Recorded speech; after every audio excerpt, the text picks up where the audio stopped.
Now, the Young Turks, including myself and Cenk, did interview Elizabeth Warren earlier this year. And during that interview, she admitted that in the general election, should she win the Democratic nomination, she does not plan to unilaterally disarm when it comes to campaign funding.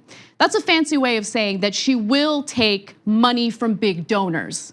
Now, people have rightfully called her out on that as a problem, especially in this age of progressive Democratic politics. And I agree with them. I do think that it is a problem that she is willing to take that money if she wins the Democratic nomination.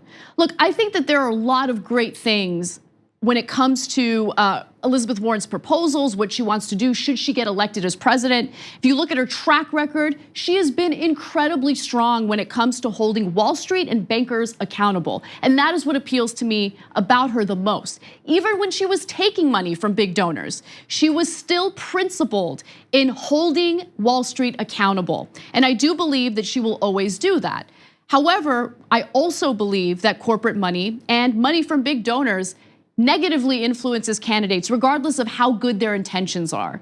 So for instance, while Elizabeth Warren has been incredibly strong when it comes to some domestic policy, especially pertaining to Wall Street, her foreign policy has not been great. She has been a fierce defender of the right-wing government of Israel, something that does bother me. She has voted in favor of increasing the military budget over and over again. I do see her foreign policy as a weakness. And I don't think that taking money from big donors is gonna play well when it comes to these weaknesses. But that's not to say that I think she's a bad candidate. And I really don't wanna stand here and tear Democratic candidates apart, especially progressive Democratic candidates, when we're dealing with a monster like Donald Trump.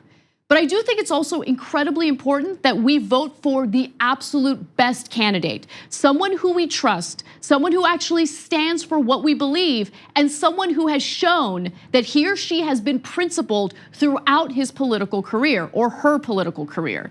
Now, I've talked about Bernie Sanders before, and I've been holding back from endorsing any particular candidate.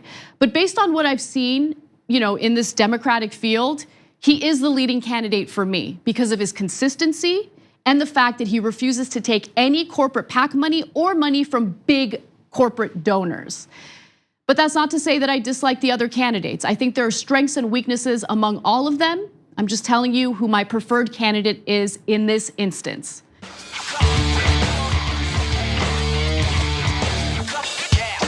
Oh, did you like that video? Well, that's great, because you never have to miss another episode of No Filter.